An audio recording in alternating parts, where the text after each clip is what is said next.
Aw, animals. Lucky gator. An Everglades alligator would have been snake chow if not for a man who saved it from a suffocating death. Florida trapper Mike Kimmel and a friend Jack Hubbard had spotted the python near some bushes and realized as they approached that it was wrapped around a small gator. In a video posted to Facebook, Kimmel is seen grabbing the snake by the head and lifting it up. The python is still coiled around its prey, but soon releases its grip. The 4-foot gator falls to the ground and quickly scurries away, but the snake isn't so lucky. Like all the others he's caught, it'll be euthanized and turned over to the state for study. Once it's given back, Kimmel claims its skin is sold and its meat used as well. As a contractor for the South Florida Water Management District snake removal program, Kimmel says this is the third gator he's saved from a python in the past year. The invasive snakes were likely introduced to the Everglades via the exotic pet trade and have since displaced gators as the top predator. In the last year alone, Kimmel says he and other contractors have removed over 1,000 pythons, but the problem is persistent and won't go away anytime soon. Invasive species are taking over the food chain.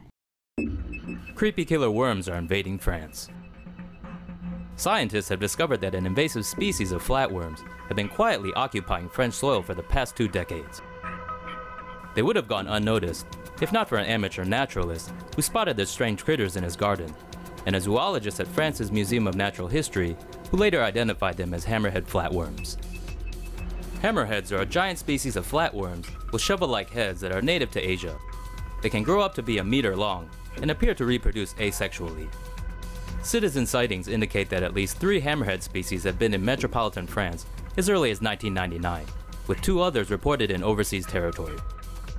The invasive species feed on earthworms in the soil, secreting small amounts of the paralytic poison tetrodotoxin to immobilize their prey.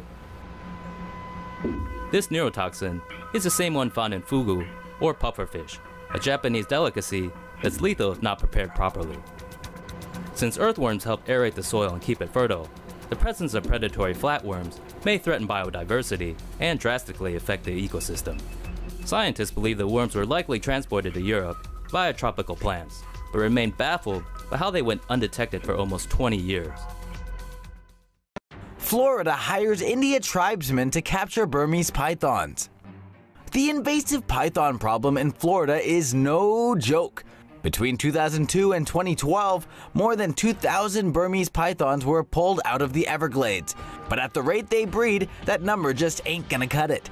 So, Florida Fish and Wildlife has called in a couple of specialists for a unique project. Masai Sadayan and Vadivel Gopal are master snake wranglers from India. Members of the Arula tribe, they make their living by catching rats and snakes back home.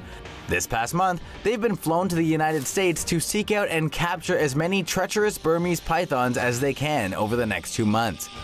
Using the help of python-detecting Labrador retrievers, the team has done an expert job of seeking out the slithery serpents, having caught as many as 15 pythons in their first 2 weeks on the prowl, the largest a 16-foot female. An invasive species, Burmese pythons have been wreaking havoc on South Florida's ecosystem for roughly 3 decades, killing and competing with native species.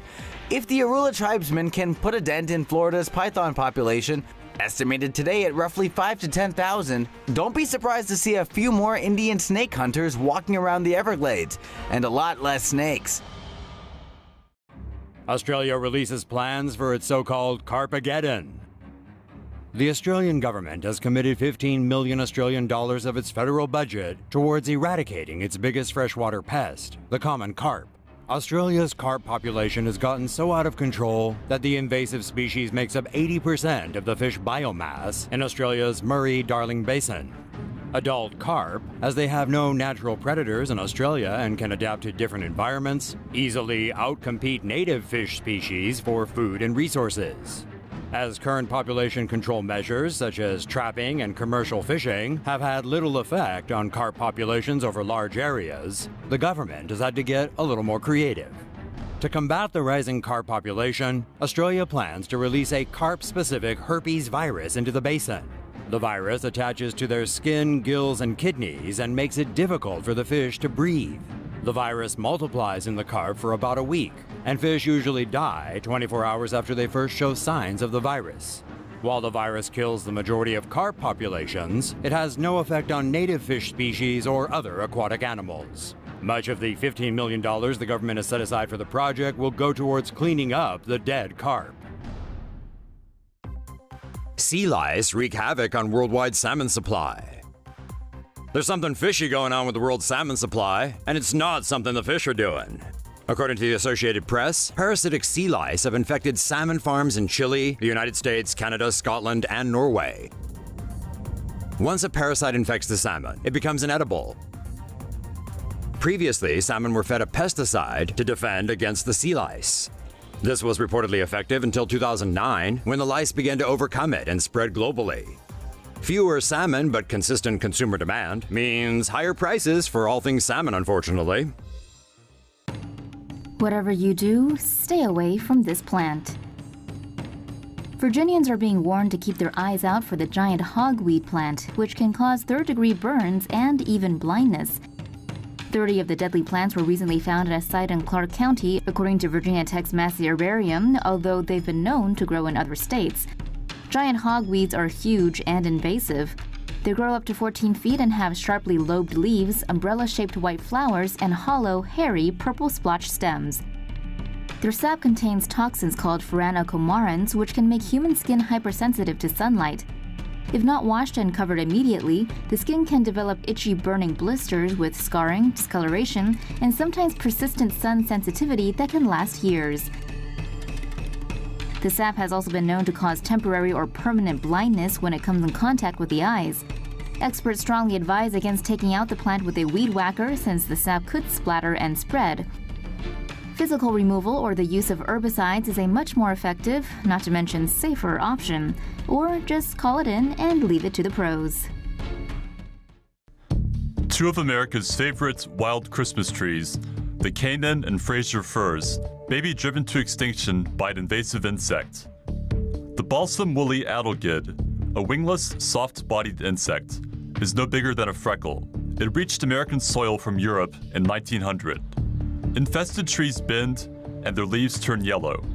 The most obvious symptom is the white, woolly balls that dot the needles of infested trees.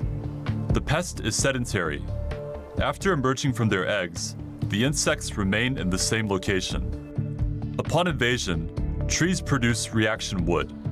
Its harder texture makes absorbing water and nutrients more difficult.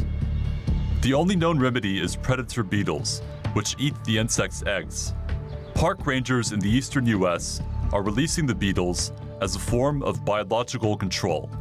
Entomologists say the trees may eventually develop a defense mechanism against the pests, but it might take 100,000 years.